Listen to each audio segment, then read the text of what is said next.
So for our next session today, we have one of our main speakers. And our speaker today is Dr. Kenneth Liao. He actually was not originally going to be here for today's session, but I think we were able to make that happen. So you'll see on the screen over here a number of the posters and slides we put together to introduce him. And you can actually see him with his Harley Davidson in one of those photos. So I think we got some good feedback about this poster.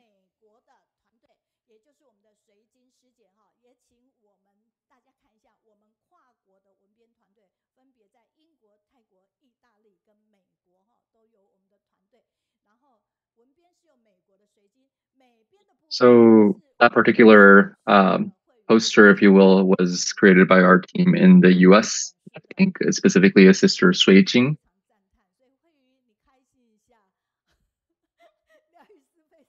And then the editing was done by a team in Kaohsiung.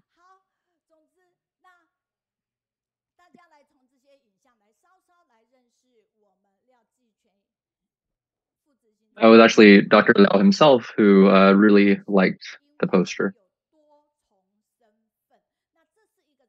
So let's take a look at some of these videos to introduce our speaker today. He is involved in many different roles. He wears many different hats. For example, he is at an event for Ciqing here. He's speaking in English here, as you can see. So whether it's his how he speaks or even his pronunciation, it's all, of course, very good, since he's been in the US for a long time. Now let's take a look at this next video and what role he's playing here. So this was actually at one of the United Nations climate conferences.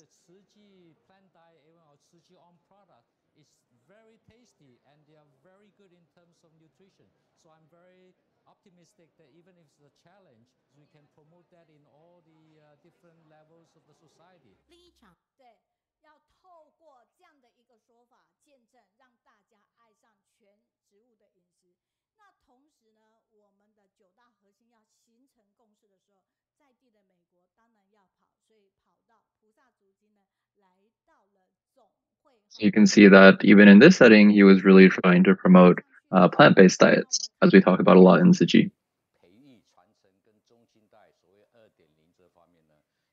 And then this next video is actually in the US headquarters in Southern California.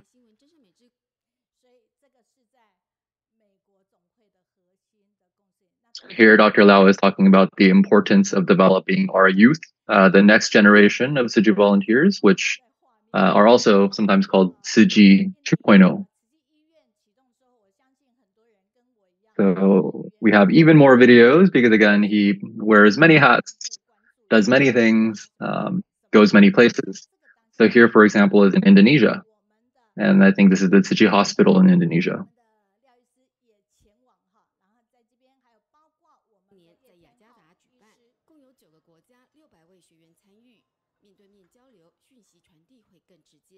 When I go back, I can share my experiences, I'm sure, for the next 2 days, to go back home and share with my members back in United States.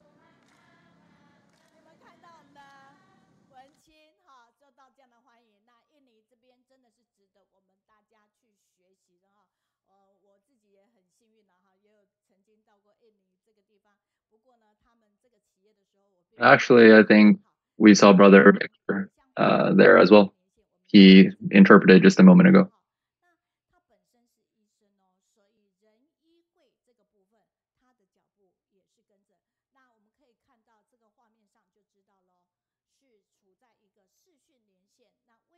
So, of course, Dr. Liao has a medical background. So he has been closely working with TIMA, or the Tzu Chi International Medical Association, for a long time now. And so this next video, we'll see a little bit of that story.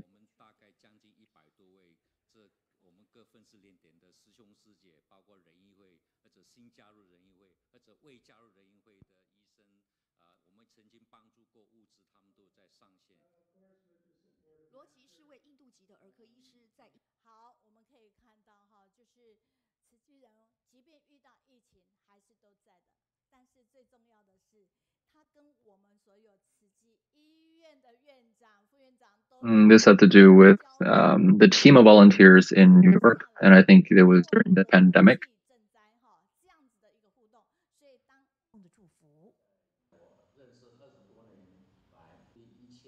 And also, you'll actually see that Dr. Liao has strong connections with a lot of the medical leaders in Tzu Chi, for example, at the Tzu Chi hospitals in Taiwan. And that is built over the many, many years of his involvement in Tzu Chi, and specifically the Tzu Chi Medical Mission.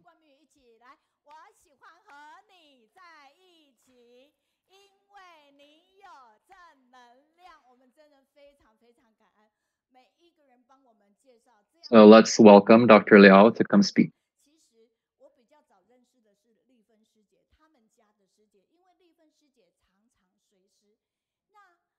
We're very grateful for Dr. Liao. So actually, I had met Sister Li Fen much earlier than Dr. Liao. And I believe Sister Li Fen is maybe Dr. Liao's wife, I believe.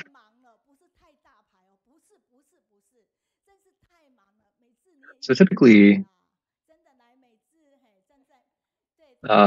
we have our speakers lined up a long time out. So for example, we have speakers lined up to 2025.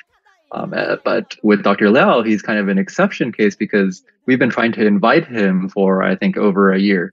And it's just because he's way too busy. He has so many things going on.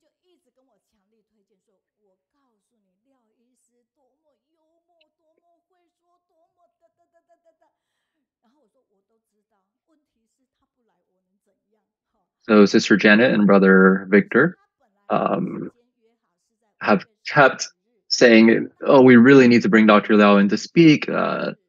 He has so much to speak about. He's so humorous, so good at speaking, and we really have to invite him. And then Sister Mei Yun was saying, oh, yes, I know that, but you know, it's so tough to invite him. So originally we had planned him for May of this year, but then at that time he actually had a conflict with another event.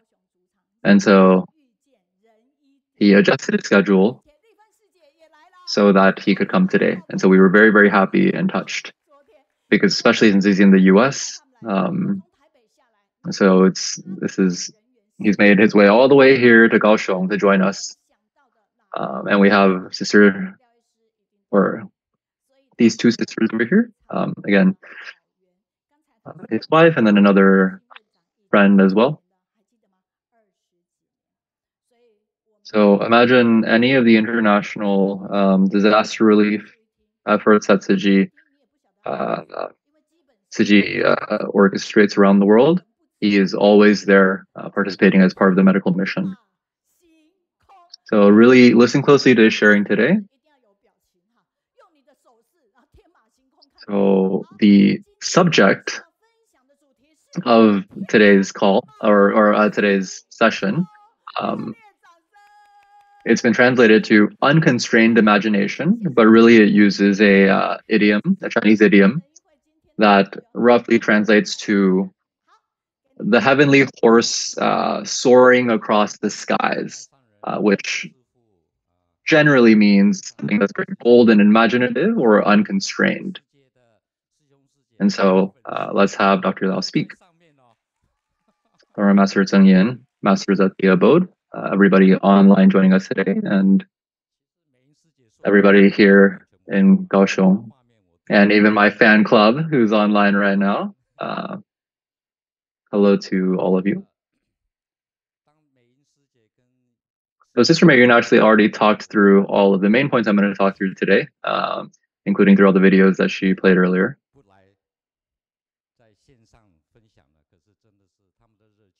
So when Sister Mayun and Sister Janet invited me,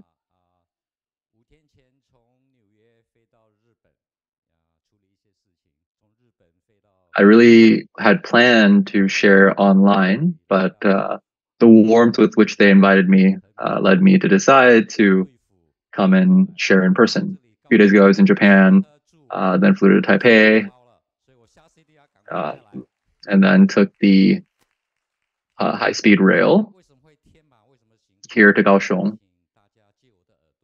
And my friend said, I will cover everything you need here, where you're going to stay, where you're going to eat, all of these things. I'll cover all of it, but you have to come. So we're calling this session Unconstrained Imagination. So for the next 25 minutes or so, let me explain what I'm talking about here. So earlier I mentioned that this idiom refers to a heavenly horse, right? And so actually, Dr. Liao was saying he was born in Malaysia, which in Chinese, when you take the country Malaysia and its name, the first word is "mi," which means horse. So that was his first affiliation with horse. And the horse often represents, as you can see, the courage to move forward. And I think that represents a spirit that I like to live with. And then I'm I'm an avid athlete, or I like exercising a lot.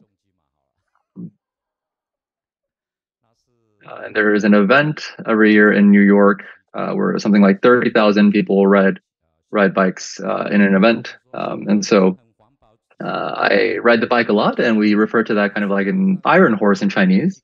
So I do a lot of that.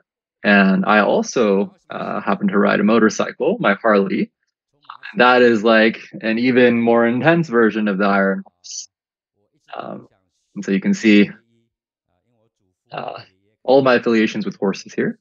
And then there's TIMA, which is the Tzu Chi International Medical Association, which also you hear TIMA, also sounds like horse, even sounds like the heavenly horse. And then, of course, there's also the connection with the idiom that we were talking about earlier.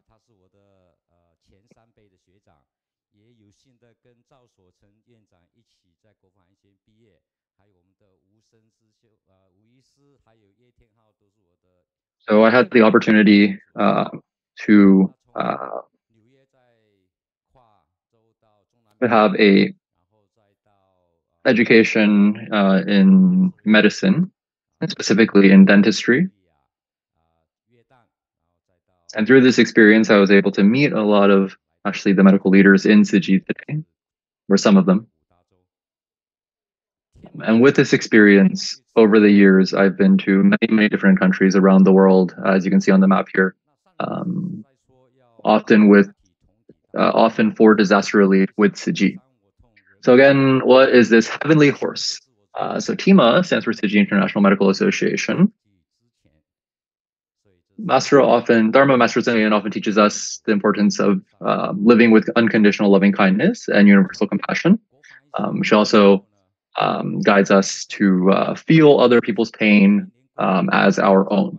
And I was very, very touched by those words in my early days with Tzu Chi. And then, before I even met Tzu Chi,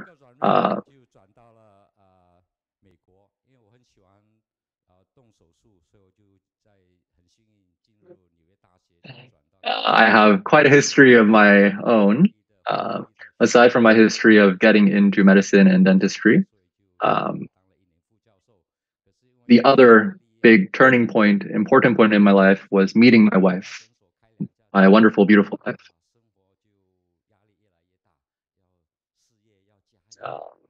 And so talking a little bit more about my history getting into dentistry,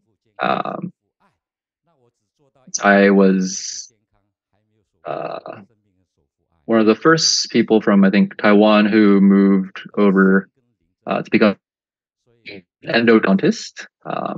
I was into surgery at the time, so I decided to become an endodontist and picked up my career in dentistry. So we'll talk a little bit about the different international relief events I've been to. In 1998, this was, I'll call it a third turning point in my life. There were a lot of different challenges in my life at the time. Also within my family, maybe with work, just many different aspects of my life. I felt like I was going through a lot. That year, I also had the opportunity to participate in disaster relief in the Honduras, and that joining that event changed the entire course of my life. So I'm a dentist, specifically an endodontist.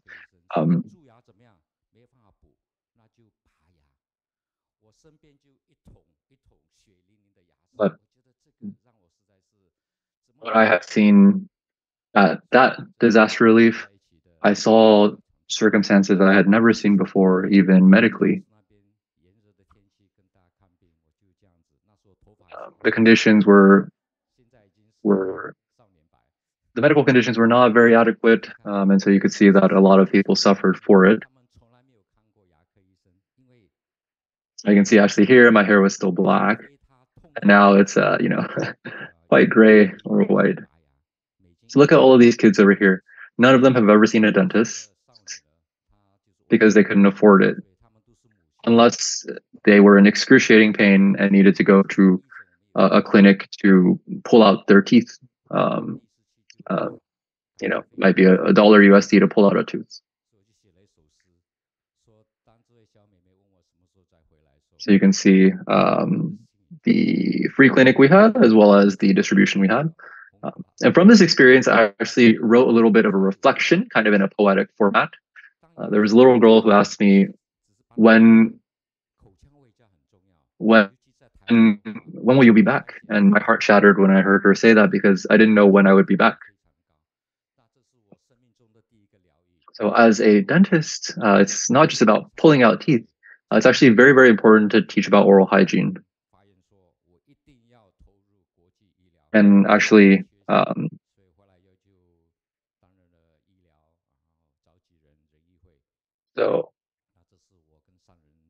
subsequently, I joined TIMA, and I made a vow to Dharma Master Tseng Yen to say that I would participate in Tzu Chi's medical mission globally. And after that, I came back to New York. So actually here in the photo in 1999, this is where I made my vow to Dharma Master Tseng Yen. And then when I returned to New York, I joined the team organization there. So in another disaster, it was an earthquake.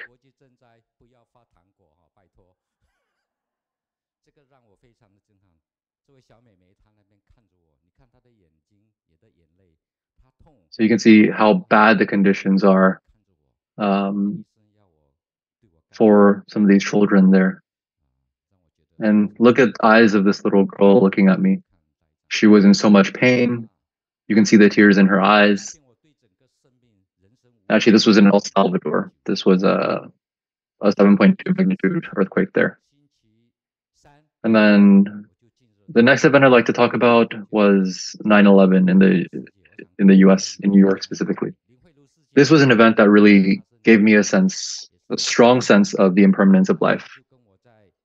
The very next day after 9/11, I stepped onto the scene.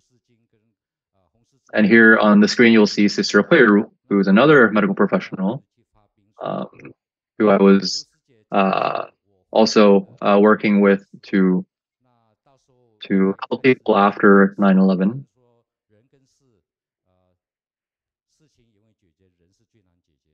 And Sister Huiru really is like a mentor, a guide, a teacher to me.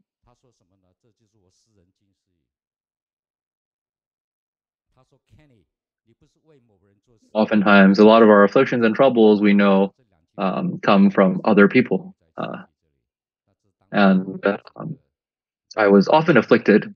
And I remember Sister Huiru saying to me, "You're not doing Tzu Chi for just some, any given reason or any given person. We're doing this because we really believe in what Dharma Master Tseng Yen has taught as the teachings of Tzu Chi and of Buddhism. So remember the reason and the purpose behind why you participate in Siji and let that guide you always. So in the aftermath of 9/11, one of the areas we supported was a neighborhood that was excluded from what the government officially designated as the disaster area. And so they weren't getting the help they needed, but they were very much affected as well. And so we were also able to help with one of those neighborhoods as well. So another event that really, really moved me a lot, had a big impact on me, was the tsunami in Sri Lanka. At the time, I didn't even know what a tsunami was. And the tsunami had actually passed for some time already. So this was actually the sixth time that Siji was going back for a disaster relief event.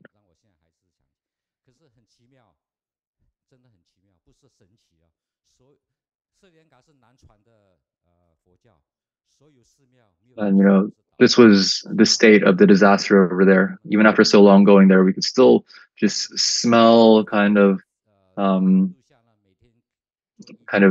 how a lot of things were still in ruins when we arrived there.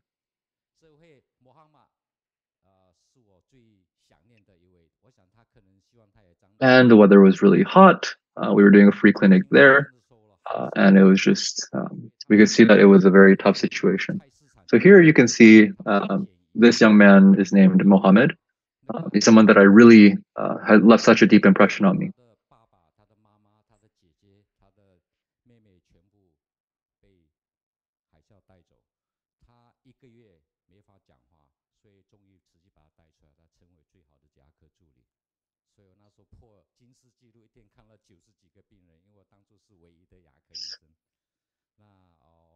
So in the tsunami, he lost his. It looked like all of his family, so his parents and his siblings. And for a month, he couldn't speak until Suji volunteers helped him to, helped him.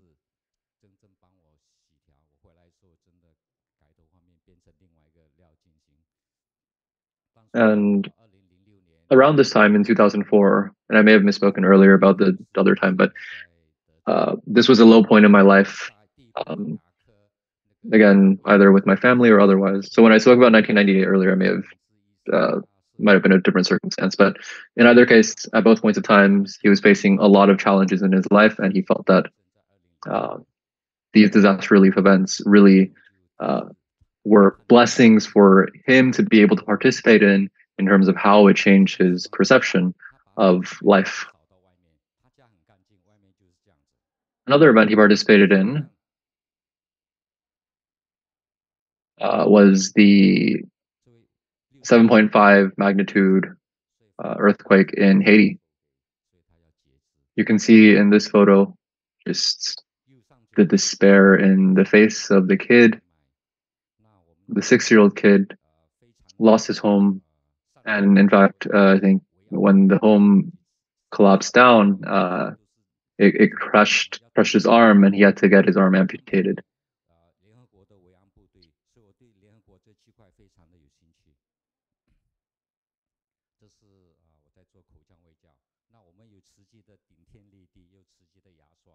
So because of safety concerns there, we actually could not do a lot of the distributions and disaster relief until we had UN officers, UN soldiers specifically, guarding us. And so that also helped me to build a connection with the UN. And this young lady over here, we ended up finding that she had a cancer. That's why you can see what is affecting her face. It was a malignant tumor that had to get removed. So I'm hoping she's still doing well now. And look at how our doctors and Tima help the patients. He is kneeled on the floor helping this kid. So really such a role model for Tima.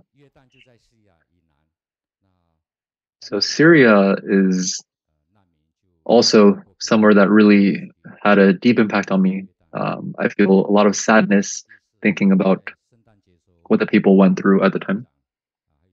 So here in Jordan, it seems like a lot of Syrian refugees had maybe come over to Jordan. Syria is right north of Jordan, if I heard that correctly. 右边那个是他们的唯一的给水箱子，这是什么？大家猜猜看。公厕唯一的一个厕所。那这位年轻的人呢，他就蹲在那边就抽着根烟。So you can see the conditions for a lot of these refugees.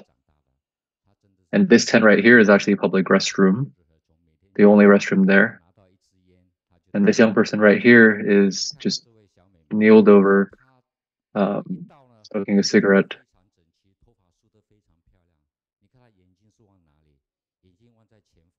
And you can just really see all the suffering that these folks are going through. And look at this little girl. When we went, she was, pretty well dressed, and well made up. But you can see the way that she's looking into the distance, wondering what's going to come next for us. And then you see this note over here.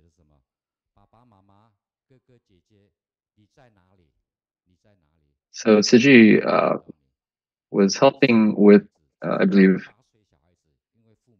helping the kids go to school in Jordan. And you can see that this was one of the notes on the wall. Father, mother, sister, and brother, where are you? Where are you? I want to see you. I want to see you every day, every day. From a lost boy. And this was written by an 8-year-old boy who I believe had lost his parents. So this is also a style of refugee camp, if you will. I think because I think it was maybe set up by the UN, but maybe at some point they weren't able to sustain the costs. And I think Siji had come in and helped with the refugees to some extent. So at some of the hotels, we actually had all of these hard-boiled eggs and brought it to all of the kids. When the kids saw the eggs, the kids threw it on the ground because they'd never seen chickens, they'd never seen eggs, they thought it was something else. So they threw it on the ground. So really just it shows us how much we need to recognize our own blessings. We get eggs whenever we want, however much we want. So you see this little girl here. She was very scared of pain. So it was initially hard to treat her. And so I was taking a photo with this little girl. And as I was taking a photo with that little girl, I felt an arm come up behind me. Turns out that was her mom. It was such an unforgettable photo for me. I think the mom came up because she was just very grateful for my help. So in the middle, I think there is a prince. I think maybe one of a prince of Jordan, if I'm not mistaken. Now this prince has a lot of compassion in his heart. He actually came to the disaster area, left his palace, came to the disaster area to thank Siji for the help. And he was saying, thank you for all the resources you're giving, but also especially for the love that you're giving to the children. He read some of the Siji aphorisms. He read about some of the Siji's missions and really appreciated, in particular, the missions of education and humanistic culture that he felt like was so important for the next generation and for inspiring these children and giving them love. So another person we had met in Jordan, her name was Heba, and Heba. And it sounds like her brother also had his leg crushed from maybe a home that was destroyed and almost needed to get it amputated until a doctor in Tima was able to help him with treatment and save his leg.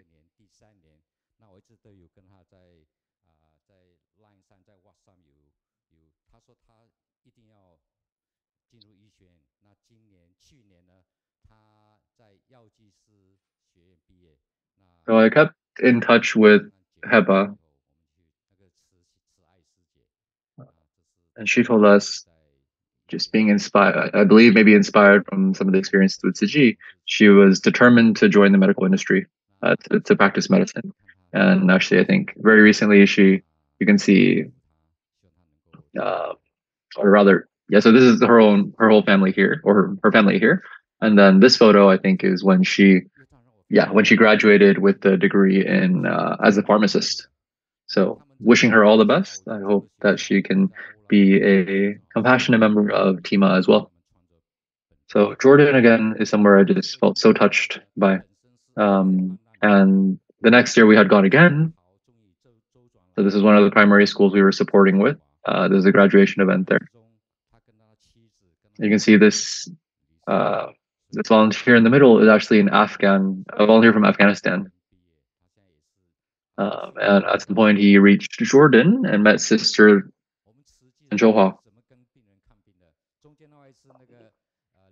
I believe he lost some of his family members, and through a journey, I think eventually he became the principal of the school, if I heard that correctly.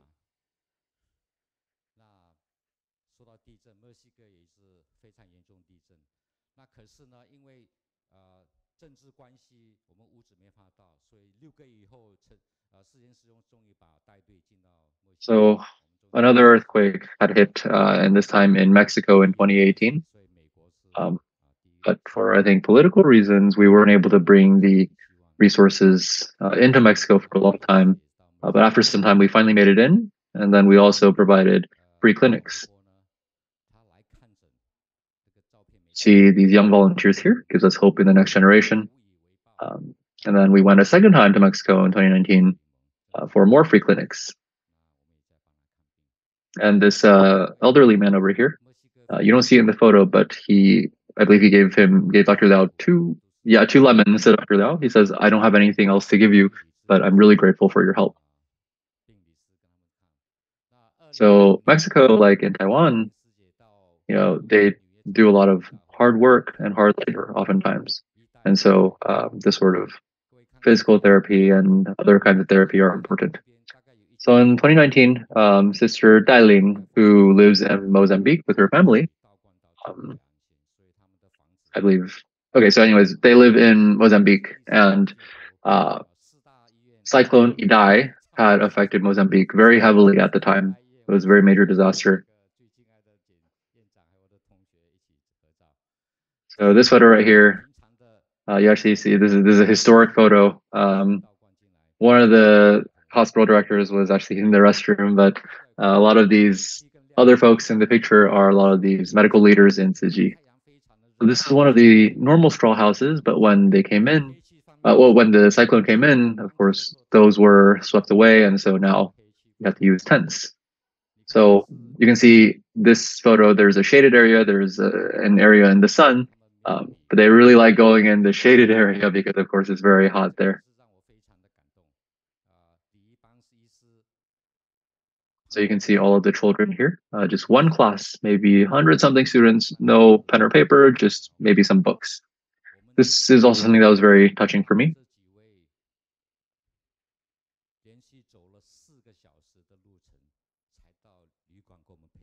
So we have a number of different, I believe, the folks in these photos are, I believe, all medical professionals in different areas, and local medical professionals, and they had walked some 4 hours by foot to come and help the effort.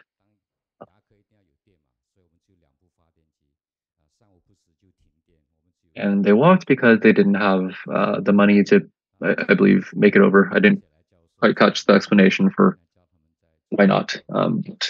Point is, they had made their way over by foot for such a long journey to help the effort.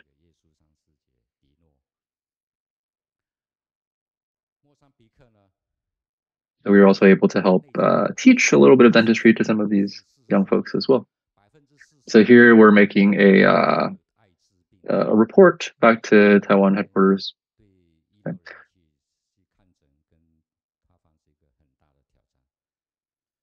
So in Mozambique, a lot of the population is very young, and a lot of the population also were carriers of AIDS. And so, from a health perspective, a public health perspective, it was definitely a challenge for medical professionals. Uh,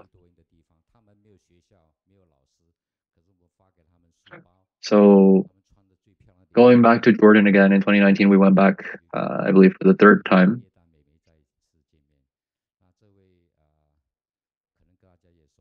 You can see the students here, they don't have teachers, they don't have a lot of supplies, but we do what we could to support them.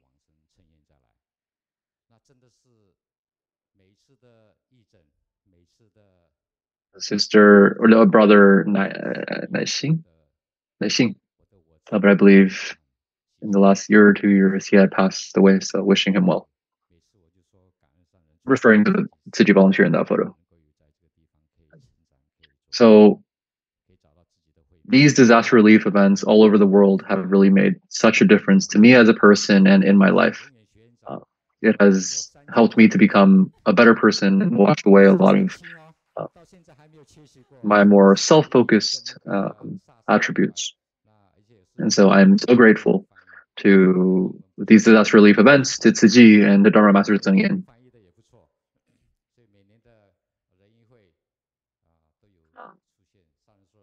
And so I've been, of course, I've I've participated in all of these team conventions and medical forums. I'm always there every year, participating in different roles, like the lead attendee, for example, helping with translation, helping with all sorts of things.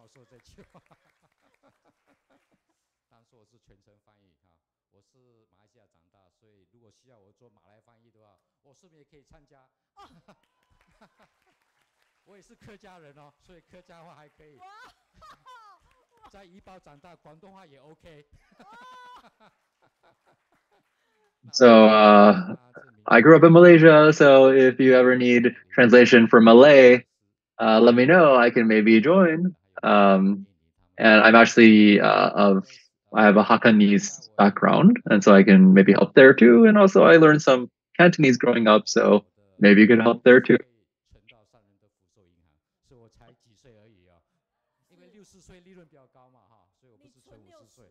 So there is some age in me now.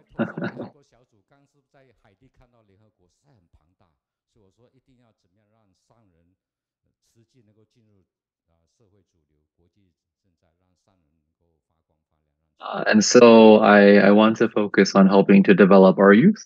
And so I've participated in the Global Partnership Youth Development with the UN, and kind of,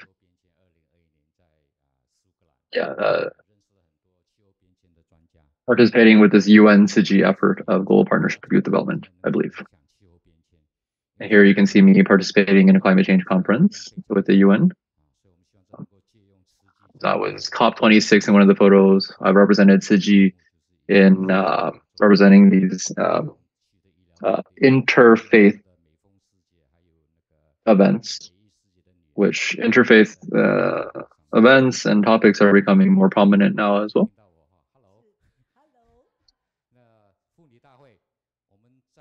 You can see a number of our volunteers there.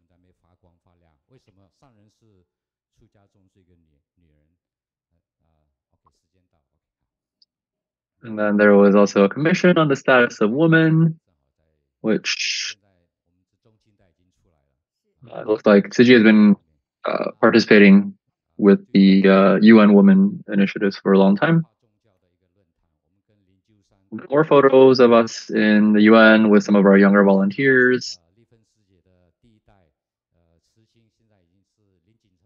In February of this year, there was an Interfaith Harmony Forum.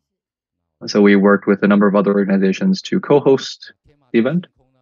So over here, this is some of Sister Li Fen's first generation of Tzu Chi students that she had helped to bring up. So anyways, we talk about this heavenly horse soaring through the skies. In Tzu Chi, we talk about all of our afflictions, all of the sufferings. You saw that in a lot of the children in these events.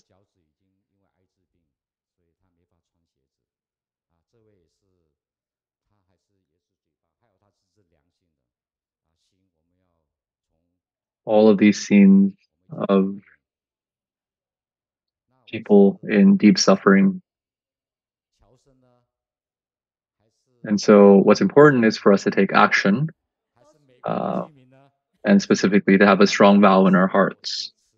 So again, I was born in Malaysia, but I'm married into a Taiwanese family, and I'm a resident of the U.S. But what's most important is that I am a Tzu Chi volunteer. So in addition to all of these other things I'm doing, I also, again, like riding motorcycles, things like that. But of course, what matters most is we want peace for the world, and no disasters in the world. So happy to connect with everyone. I have my Line, WeChat, and WhatsApp there. Thank you so much, everyone. Really appreciate your time. So if this were a concert, everybody would be yelling encore, but unfortunately, we're out of time today.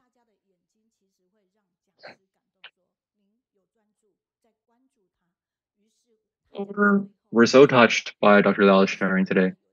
A lot of times, we're very touched by our speakers' sharings, and you can see that a lot of the time in the audience members' eyes.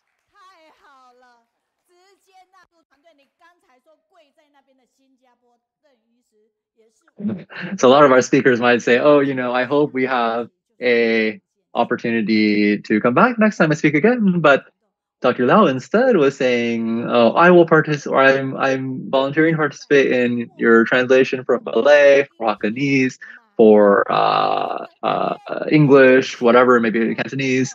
So he may have just signed himself up for some of these translation efforts.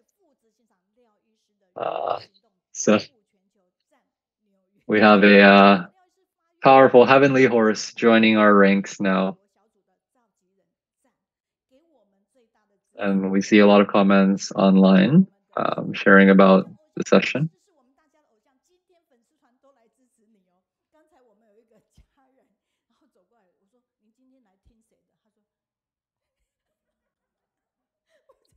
People were calling him an idol, saying his fan club is here. People saying, he's participating in roles in the UN, and is an inspiration.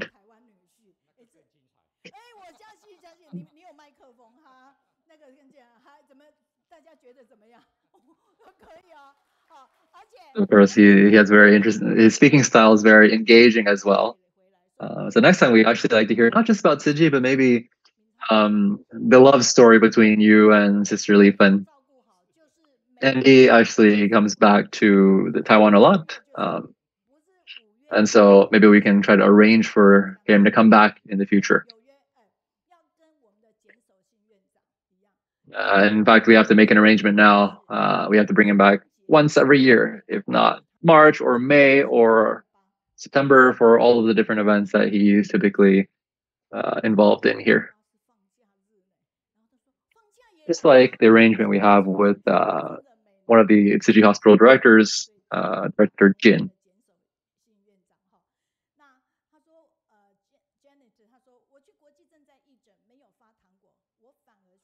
So Director Jin is always here every year, without fail. So very grateful for him.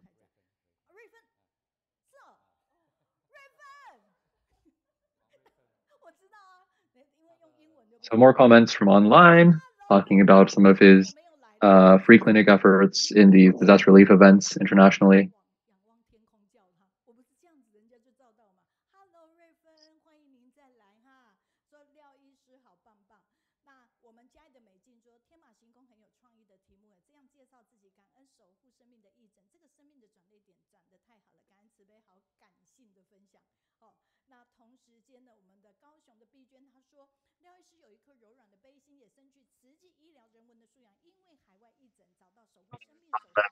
About how the subject of this session was very interesting. The title being, again, the heavenly horse soaring across the sky.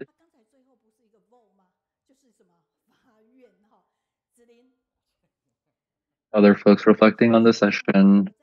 One of the volunteers, one of the listeners who I think were tuning in, maybe was someone that we hadn't seen comment for a while. And so there was some excitement earlier as well.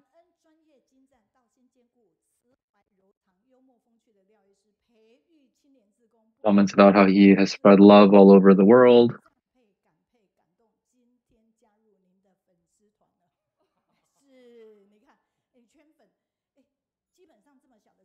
Other comments thanking him for his engagement with the younger generation, and saying that they are now joining his fan club as of today.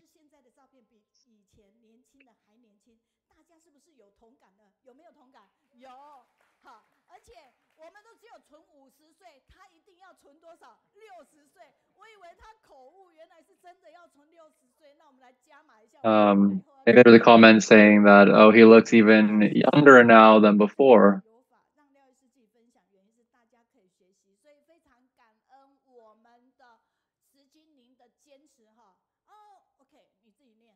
So, yes, we wish Dr. Liao continued youth.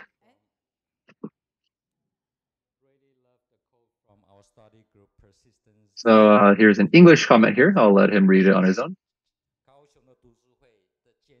I'll let you listen to this.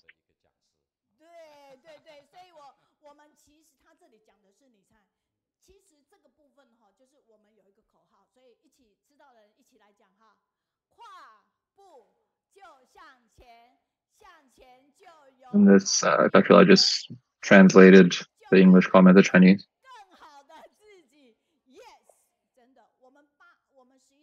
So one of the This is one of the regular chants we have in the study group, saying that it's important for us to take the next step and move forward and to persist in our actions.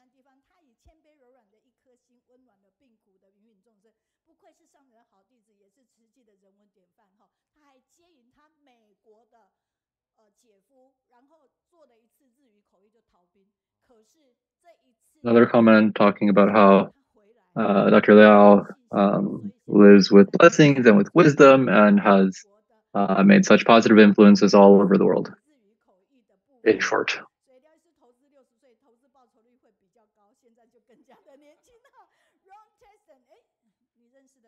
So thank you for all of the comments. Comments about his youth.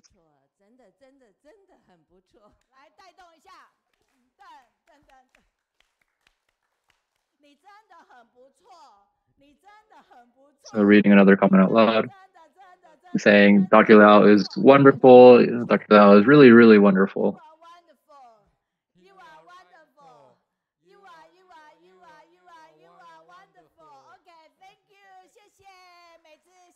Everybody is wonderful. Oh, okay, English version.